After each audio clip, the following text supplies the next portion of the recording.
purpose of countering terrorism, preventing threats to national security like outbreaks, pandemics, and even drugs.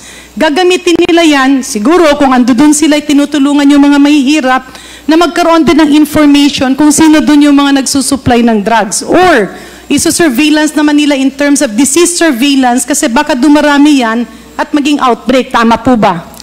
Yes. Now, kanina ko papaulit-ulit na naririnig sa inyo to perform the mandate of the Office of the Vice President, to be able to perform the initiatives and confidence building of the Office of the Vice President. What is the difference in that objective that is different from the utilization of the confidential fund? Your Honor, the objective may be the same, but the specific items intended to be spent on would be different. So sabihin na lang natin, can you categorically point to us what specific OVP mandate are you referring to or OVP initiative? Your Honor, as planned, it would pertain to all OVP. So lahat ng OVP activities is related to counterterrorism? Your Honor, that can be related, Your Honor. Please be specific. Alin doon? Your Honor, again, the plan is very general, but in terms of the specific or actual Kaya nga, uses, give us one example. Pasensya na ha, kasi hindi ko rin talaga memorize. Can you explain, can you give us the mandate of the Office of the Vice President?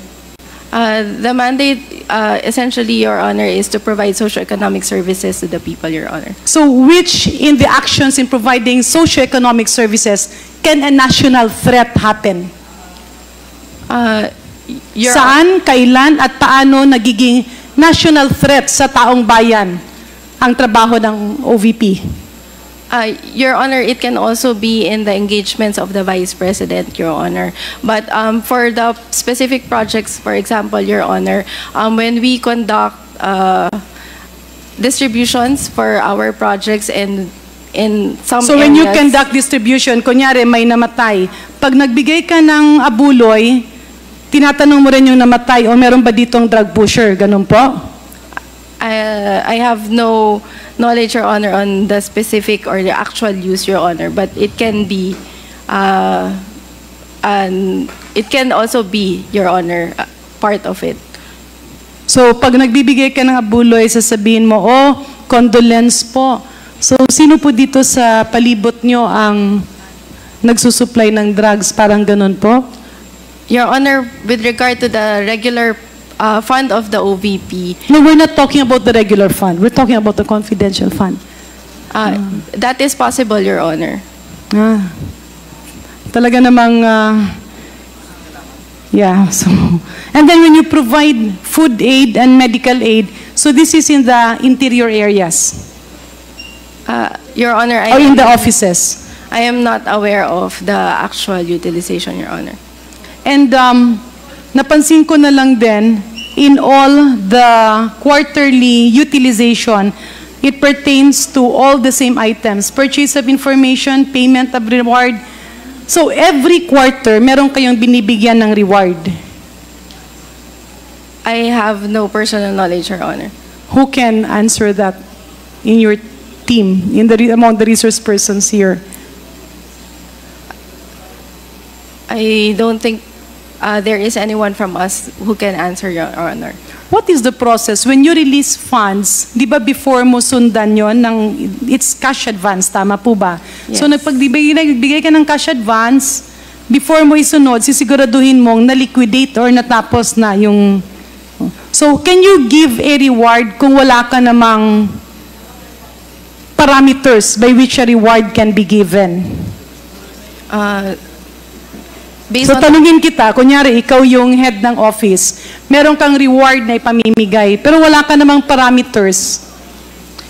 Based on the joint circular, Your Honor. No, not based on the joint circular. I'm asking you directly, as a head of a certain office, pag magbigay ka ng reward, ibig ba sabihin noon ay meron kang parameters? Let's say example, magbibigay ka ng reward sa mga estudyante. E titingnan mo ba doon, walang absence sa school, ito yung grade na na-attain, tama po ba? Yes. So in this case, meron kayong parameters kung paano magbigay ng reward, tama po ba? I am not aware, Your Honor. But then, how can you say that you are giving out rewards every now and then? Kasi yun ang naging justification nyo. Safe houses, how do you define safe houses, Your Honors? Your Honors, based on the actual utilization, Your Honor, I cannot... On your personal knowledge as a lawyer. Your Honor, safe houses are places wherein you could house your informants or people who would need protection, Your Honor. So in this case, you had informants that you were providing housing on a regular basis. I have no personal knowledge, Your Honor. So Mr. Chair, paano po ito kung kunyari nawala bang confidential funds ng 2024 or hindi? We do not have confidential funds. So for paano 2024. itong mga nilagay nyo sa safe houses, saan sila nilipat? I have no personal knowledge, Your Honor. Unless wala kang ililipat kasi wala naman siyang laman, okay lang yon. Kunyari, may mga safe houses, nag-rent kayo ng maraming safe houses, pero walang laman. Kung nawala ang pondo, okay lang yon. Kasi wala namang laman, Mr. Chair. Pero kung merong laman, syempre, kailangan nyo silang ilipat, di po ba? That would be a fair assumption, Your Honor. Yeah, so Mr. Chair, pasensya na po, no? Medyo humaba-haba lang because I'm really bothered by the fact that we have not ordinary employees, government officials who are supposed to be qualified, but there seems to be amnesia in recalling or defining the difference between a regular budget and confidential funds. And mas nakakabahala po, Mr. Chair, if pag-uusapan natin ang confidence building, if this is confidence building among our athletes or among our Miss Universe contestants, okay po yan. Pero hindi ko pa rin po talaga matuhog ang confidence building vis-a-vis spending 500 million pesos. So with that, Mr. Chair, I hope that as we move forward, the committee can recommend initiatives by which people in these offices will be reoriented. I'm not sure if indeed they do not know, reoriented, or maybe checked into how technical malversation can be prevented in the future.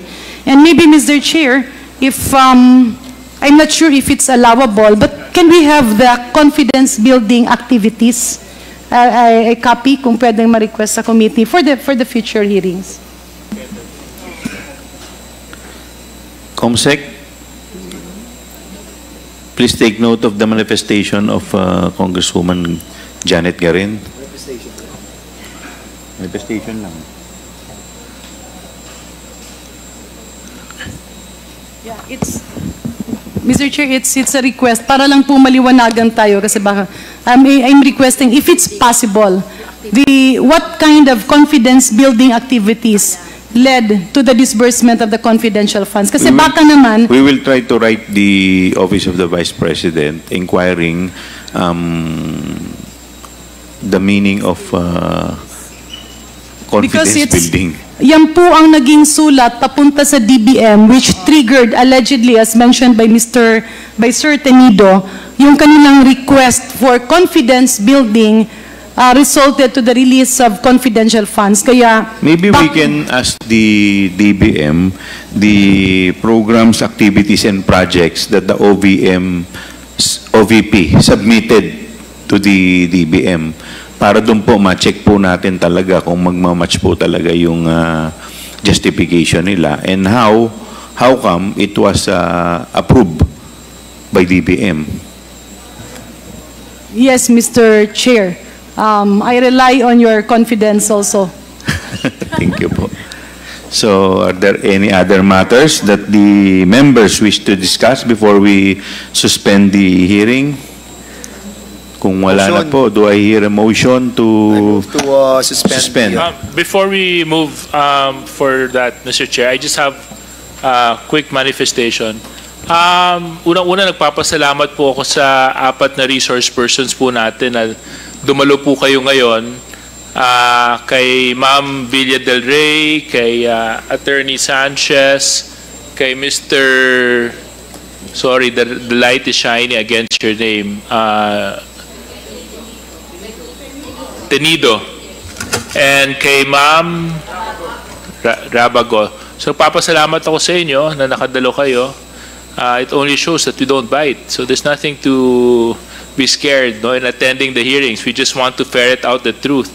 But can I just get a solid commitment from you that when we do have our next hearing and those that we subpoena come and arrive, can you make yourself available and present in that next hearing as well? Yes? Yes, Mr. Chair. Yes, Mr. Yes, Mr. Chair. Okay, so yun lang, Mr. Chair. Gusto ko lang po i-assure na dadalo sila sa susunod na hearing po natin. And on that note, Mr. Chair, para may sasabihin ka pa? I move to suspend. Okay.